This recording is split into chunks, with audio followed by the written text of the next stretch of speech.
Yeah! The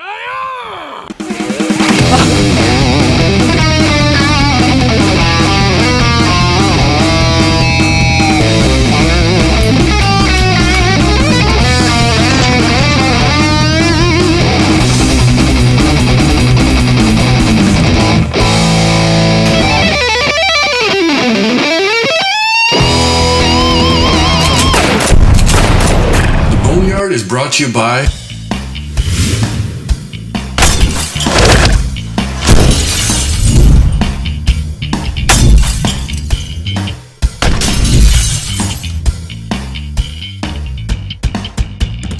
We're out here baiting wolves.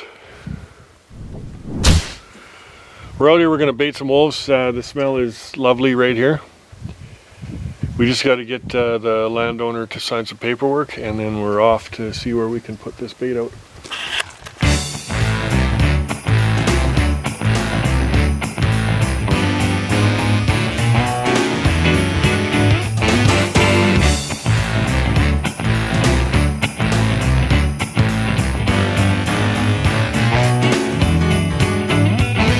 Okay, we got her all, we got a few snares set up. Frank's gonna come back today maybe, and then if not, we're gonna come back tomorrow and set some more up.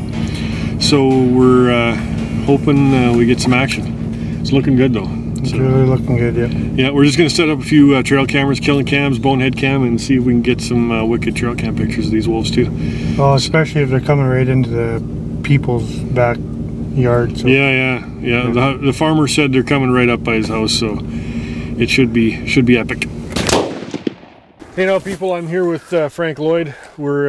He's the wolf catcher. We're setting up a bait here on some private land. The landowner has a problem with some wolves, and we're going to try to fix that problem. So we're just getting set up here. We got the bait out, and now we're going to set up some snares, and Frank's going to go through some of the tricks he's learned over the years of snaring wolves, and we'll show you how it works. I like to try and do a half circles, 40 yards around the bait, or maybe even a little more. That'll take probably maybe 20, 30 here probably. You can see as I got a lot of spruce boughs in there and kind of needles. It keeps the scent like smelling like ground. Keep them away from all your bait so it doesn't smell like rotten meat or anything. Okay. I got different sizes from 10 feet to 8 feet to some smaller ones, even 6 footers. And I'm trying out a new system. I tried out last winter and it seemed to work really well. As I use 3/32 cable with a cam lock. And I got a little system here where this little piece here makes the lock slide faster when it comes over the neck. Okay. And then you got your swivel, right? Okay, sure. Just hold that still. Yeah. And what they do is they start twisting. And that there doesn't kink this cable here. What it does is it keeps it from kinking, eh? Okay, what you want to do, I learned this from George Kelly, like he's George Kelly Outfitters, as he showed me, is tie your snares high. It's just like a pull, a horse pulling, tie them high when they're pulling. What happens is, what it does is it brings it off their front feet. They can only pull on 2 legs when you got your snare up here, right? When they're pulling back. They don't have all 4 feet to pull on your snare. So tie your snares high. There are a couple good wraps with number 9. Should hold them. And then what I usually do is get another little piece.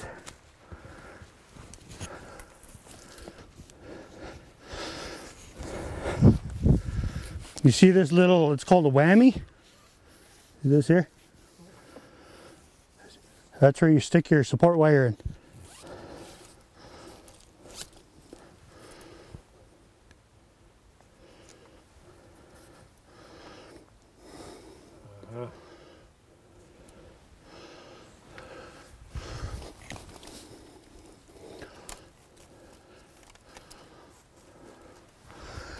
You want to make your snares about knee height, especially for wolves. See here. You want to catch them right here instead of back here on their chest. So when he's running through here on this trail, or either way, he's going to come through here, and he's going to hit his. You want it to hit his chin.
Then I'm going to circle wider that way, put some more. So we're back again today. We got Owen with us, Frank's son, and we're going to check this bait. We're also going to hang a bunch more snares. So we're just going to see if anything drug that bait around. Maybe we got a wolf, because we did hang like 6 or 7 yesterday, but then I had to rip home for a birthday party. You know how it is. And so we're just going to walk over here and take a quick look. Nothing? Nothing. Nothing. That's a bunch of ravens. Okay. Magpies. All right, well, I guess we'll just start setting up some more snares then. Yeah, and we'll do that. We'll do our loop again. There's a few more I'm going to put in there today, so. Yeah, we just come across on the north side of our bait. A little bigger timber. Now we're doing our other half circle. We got 11 on our south circle around the bait. Or we got 12. Yeah, we got 12 on that side. Now I'd like to try and set as many on this side as we do on that side, on the south side. So it's a better chance. The more snares you put out, the better chances you're gonna catch them, eh? Tie the tail end and you set the snare on that side. It kind of goes into a Y right there, eh? Yeah.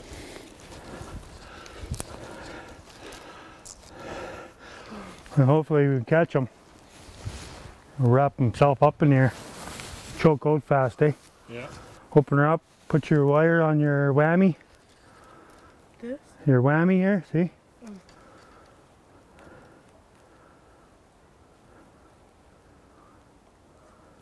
Square in the trail and knee height. So bring up your snare. You want your bottom of your snare right here. Okay.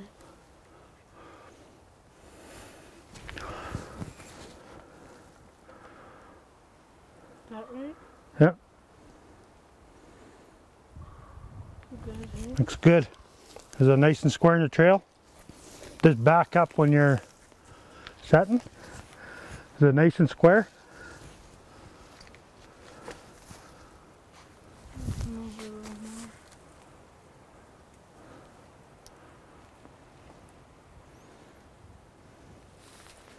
Knee height. And go up a little bit higher. Yeah. That should be good. Okay. You're happy with that? Good. You're happy? You gonna catch a wolf? You're gonna catch a wolf? You happy with that? Yeah. Huh? Nice and square. 18 inches around. And knee height. We'll just go up a little bit higher. What should I put here? 13? Is 13. it here good? 13, yeah. Lucky 13, Owen.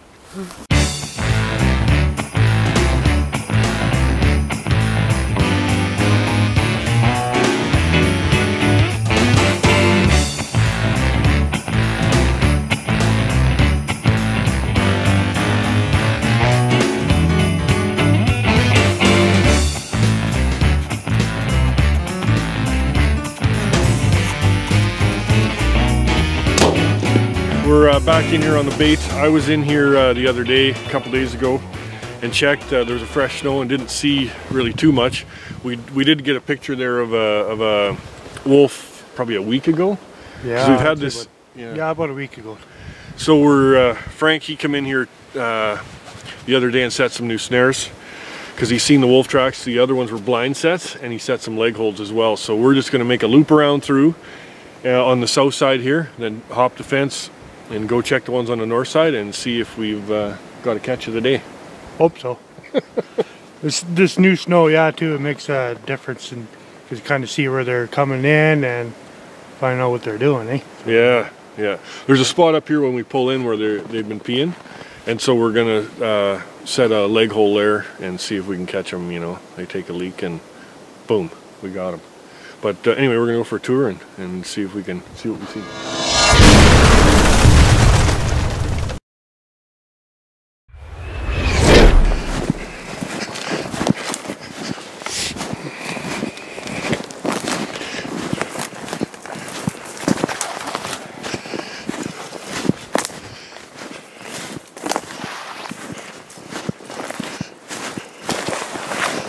Another one right there.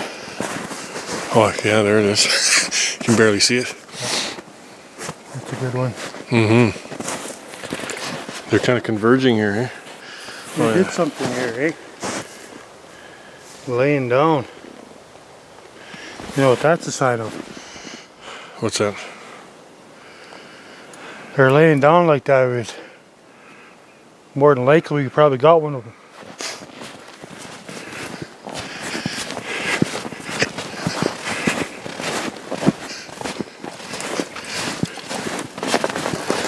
Waiting for their buddies.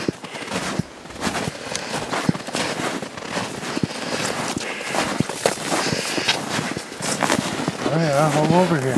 Holy cow.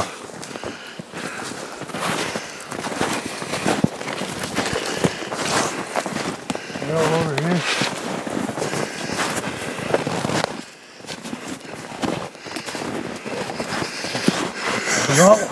We got one. We got one. Yeah. Holy! Ooh, that's a big dog.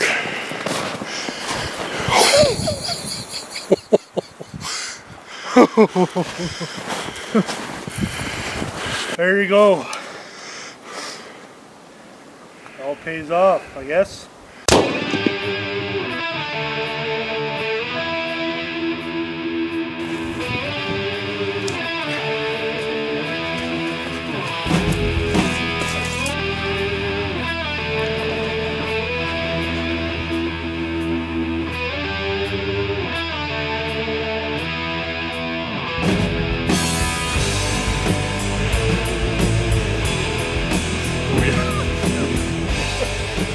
All right, we got one. We, Frank's been snaring for 10 years, or trapping for 10 years, snaring, trapping. And he's a big male, like you can see, like the head on this thing. Oh my God, you would not want that hanging off your leg. Like the teeth, the paws, I mean, look at the paws on this guy, like, ouch. Like look at the teeth, he's in his prime, that's Frank figures he's about 100 pounds, 110 pound dog, and just a beautiful coat on him, kind of that those dark, those black flecks on the end of his fur, and he's prime. We're just going to head over to Jeanette Hall there, We're going to head over to Jeanette Hall Game Preserve Taxidermy, and get her to skin this out for us. She's a sweet girl, and we're going to thank her for this. For sure, and pay her. We're set up for the other two. There's two more at least with him, and what I'm thinking is they're probably going to come back, or they won't go too far without their main buddy here. So give it another week or so, they'll probably catch a couple more open anyway. So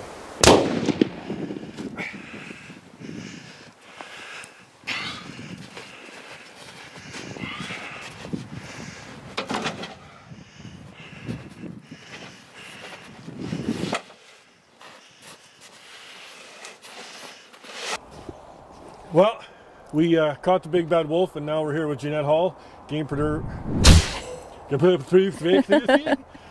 So we caught the big bad wolf, and now I had to come over here because Frank had to go to work, and we're with Jeanette Hall, game preserve taxidermy, and she's going to show us how to skin a wolf properly. We got a pro here to show us how it's done. All right. I'm not the pro. Well, first off, as soon as you get a wolf down, you want to take a few measurements because that's really going to speed things up for you at the taxidermist. Okay. I always start off with, take a tape with you. Most guys usually carry a tape anyways because they want to know scores. All you got to do is go to this front corner of the eye, go to the tip of the nose. We know that this guy is 6 1/4 inches. That way now if you're going to get a rug done, he knows, okay, this is what size form I need. If you're going to be doing a life size, go from the tip of the nose all the way to the base of the tail and then around the belly and the nose to eye, and that'll give you the 3 measurements that you're going to need for a mount.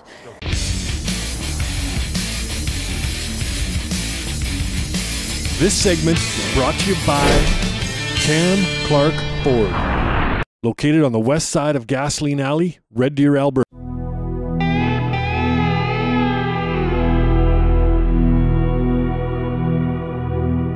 If you look here, you've got a hair pattern. That's where you want to stop, because for a rug, they've got to open all this up anyways. So we're going to start here and we're going to cut all the way to the anus. Biggest thing is use a very sharp knife. That's going to save you a lot of time. A lot of times too, on an animal that's snared, you're going to find that they've got this big jelly head. What I like to do is I start on the mouth first. Okay. I always go around the lips. The more lip skin that you can give your taxidermist, the better, because this is all going to get tucked inside the mount. If you don't cut enough, a lot of times your taxidermist is going to have trouble getting that tucked in, and as it dries, that skin will start to pull away from the mount, and you're going to end up with an animal that looks like he's smiling. And that's why, is because you didn't save enough skin for your taxidermist. Bring him around.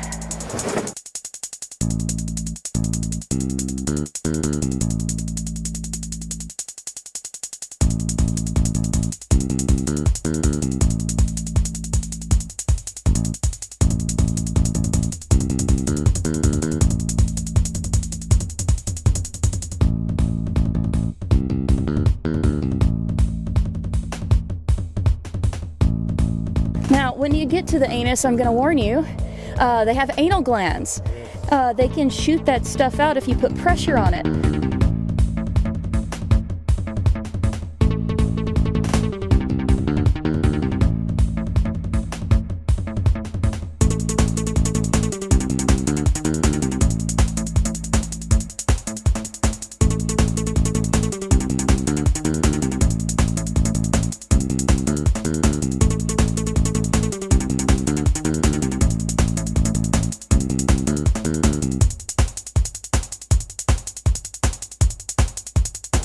And that is how you skin a wolf.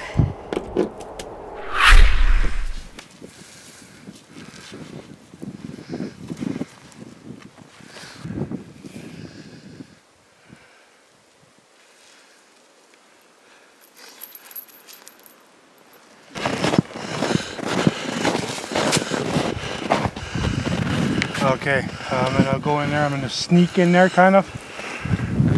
See where he's peeing there?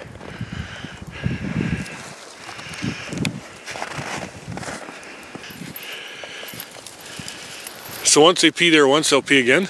Yeah, they'll come back here and they'll check that, eh?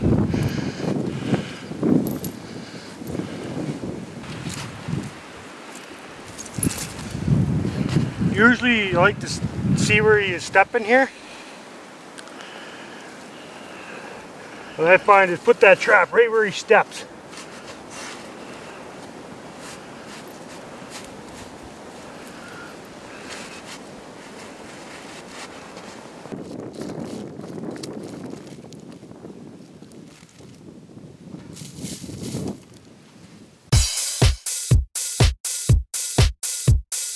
Anyway, we got a wolf in a foothold here that Frank set up, and we're going to dispatch him and then take a look at this beast. So, right, so we started baiting 3 months ago, something like that, and we got a big gray there over on 2 miles to the west, and now we've caught this one in a leg hole trap. Well, Frank set it. I'm just following around with the camera trying to learn how to trap wolves. But this is a young male, and you just set this trap right along the trail they were coming in on, or like? Right on the main trail. They're staying, kind of staying out of the timber. So yeah, there's a big wide open field here behind us. So the bait is kind of over here, about 100 yards. Yeah, and there's a little strip of timber here. So yeah, they're just kind of a main travel route here for in and out of the bait. So we're gonna keep trying, and I know there's a lone wolf over on the other bait there. I saw the track, and then the neighbor shot a mangy one. So, all right, well, we got to skin this baby out, and then hopefully catch another one. We saved a few deer and moose here catching this wolf. So, and save a few cattle. Yeah, a few calves. You know, yeah, there's some cattle around here. Calves are coming here pretty soon. So, yeah. Yeah. All right. Until next time. Until the next wolf. Until the next wolf. Yeehaw. Number 3, that's French, Canadian.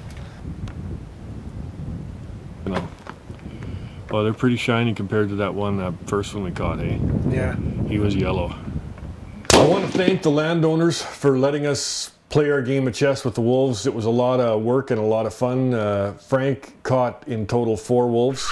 And Frank was nominated by the Alberta Trappers Association for the Wolf Management and Conservation Award in memory of George Kelly, and he won, which was awesome. Congratulations, Frank. Thanks for watching, everybody. Keep it real, get out of the truck and into the field and shoot killing sticks. We are a Canadian arrow company based right here in Alberta.